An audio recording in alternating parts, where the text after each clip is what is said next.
I think in hearing the conversation, I don't know if I got to catch everybody answers. I think Marcus, I resonate with the sentiments more, and regardless to how you should be, not only around your woman but around people. I think it's our responsibility to control our behaviors and to invest in the atmosphere or the environment of any environment we go to or encounter the people that we encounter. If I'm around, ain't no brother on this panel can ever say that Ali took out what he was going through in his life on the brothers. You know, I think it's our responsibility to set an environment that's peaceful, loving, supportive, inspirational, and motivating. And I think even with your woman, I think I came from a household that was built off of making sure that the environment was sustained. When you came home, it was always love. When you left, it was always love. People always reaching out to you, always checking up on you. When you came home, whatever my family was going through, my mother and father was going through, they never took it out on us and they kept it away from us. But if we saw certain things and we asked questions, they'd work with us and process with us what it looked like and how to get through those things as well too. So I think when we say that we come home to our woman and then we take out whatever we going on in our life on our woman is extremely irresponsible, especially if she's a good woman and she's a supportive woman, if she's a woman that's on your page, if she's a cooperative woman, and if she's this woman that's in your household, especially if we're leaders. So I resonate with what Mark is saying the most, because it's our responsibility to make sure we're doing that toward not just our woman, but towards people. When I worked in mental health, I never took out what I was going on those kids, especially what they were already going through with their life, and you don't know what they coming there with in their personal life. But a lot of adults did. And not only that, a lot of adults took that out on other adults as well too, and it created a extremely dysfunctional and toxic environment that the adults didn't realize they were causing more and the friction towards the kids than what the kids were doing in the classrooms. Because if you create a loving atmosphere, a peaceful atmosphere where no one can disrespect each other, where no one can project towards each other, then you have a environment where everybody's investing in it versus somebody so-called bullying versus someone. I mean, it only takes one person. We could sit in the class and someone just said, "Miss Shaw, you stupid." And then Trev go, "Yeah, you are stupid." And then someone, no. We're not allowed to do that in the classroom. We can't do that. We can only talk this way. And it's the energy of the person that's leading. So if we're moving if we're moving in that way, it says a lot about, and I'm not taking nothing away from the brothers. I think everybody has their own way that they love. And then we keep bringing up the nuanced word because people are loving in so many different ways right now, instead of the main way we need to be loved. If we're expecting our women to move a certain way, then we have to move like that as men. And if we're not moving like that as men, then she has the caveat to act however way she wants to act when she's in a household. And it may be reflective of a lot of things we saying how men are operate in the household. If a lot of us was over mothered, if a lot of us saw how our mothers manipulated based on the supportive foundation she didn't have, which I'm not making no excuse. I'm just saying what it looks like. If we have a generation of underfathered men and overmothered men, maybe she did behave in such a way because she didn't have that support of a man that controlled her reality and gave her security to where she could invest in you as well too. So I think it's our responsibility to give out what we expect as well. I don't think it's no justification to take out on what you're going on. Even give my private information. I lost my mother in May. I still give to people what my mother gave me, what my father gave me. I lost all my grandparents, all my uncles, all my aunts. I got my father left.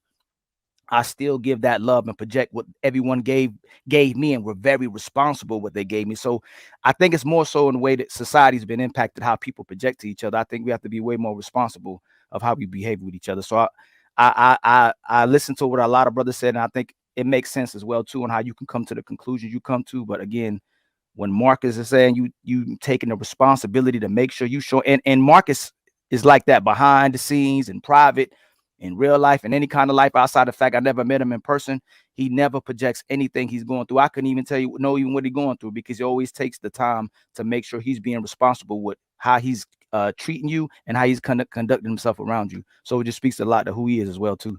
Those are the greatest type of people that when they in your space, they make sure you feel love. They make sure you feel like you're valued and appreciated in that space, and they make sure they take care of your environment and your atmosphere and your mind. I think that's very important that we all behave that way. Go ahead, Luis, you on mute. Yeah, that was good, Ali. Thank you for sharing that. I kind of want to go back. I kind of want to go back to the video. There was some things I was writing while we were kind of dialoguing, and one of the things that I kind of picked up, and I was kind of writing down was, we wear a mask to go out and confront the world, but we require ourselves to emotionally undress in front of our partner to ensure that there's no hidden representative, right? We put on a mask to go out into the world to deal with all the conflicts and all the issues. We wear multiple hats, whether we're a leader, whether we're in a support role, etc. And then we come home and we emotionally undress in order to ensure our partner that we don't have a representative on at that moment when we're divulging our day and what's going on. So they get the most authentic part of ourselves, right? And I continue to write, and I was like, the representative is missed because the representative symbolizes the best parts of that person, and it devoids of the harshness, the painful, and the dark side that is sometimes often seen too far. And sort of, I always use this juxtaposition where, you know, women wear makeup because they know that men fall in love with what they see, and men lie to women because they know that they fall in love with what they hear.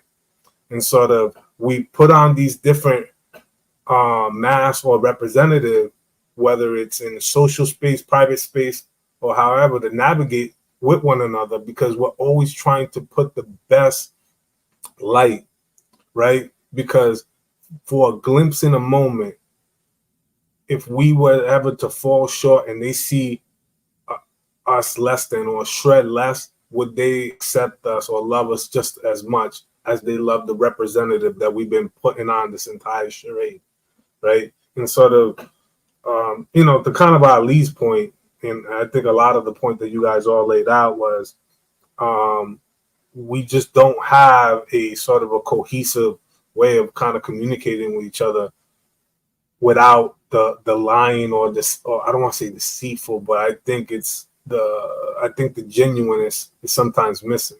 I get the being able to kind of create that excitement, that allure, that sort of almost telenovela where it has its ups and downs, but it's not an emotion. It's not a situation where it's just only on the crepit hard side. The hard times are gonna always come, but I just think that they just can't be swept under the rug too easily.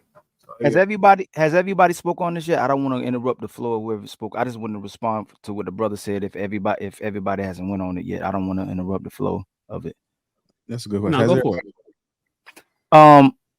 How can any of us live with the fact if we know we bought our women, if our woman is with us because of finances, if our woman is with us because of a house, if our woman is with us because of a car, if our woman is with us based on the tangibles and not with who the person we are inside, and then if we have to lie to her and she's only with us because of the lie, does she really love us or does she love the lie? And then who ultimately becomes the prize if I have to lie to this woman in order to be with her?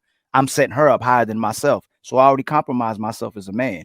So if I'm lying to her, that was the game changer for me when I was in my 20s, when I was lying to women, but I was lying because I didn't want to hurt them. I was lying because I was fear of losing them. But then how am I as a man if I can't get to see if this woman really loves me by me telling her ultimately the truth? This is who I am. Do you want to still stay here? And they'll tell you that, right? From middle school, high school, even middle school, because we was grown in middle school, even until now.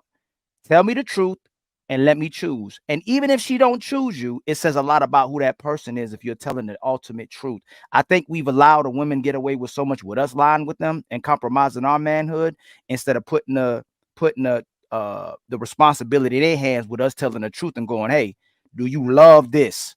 Do you love who this is? I'm not going to give you this much money. This is what I'm coming with. This is who I am as a person. Do you love this or do you love what I'm bringing to you? And I'm telling you the truth. And I presented that to a lot of them. I'm telling you the truth.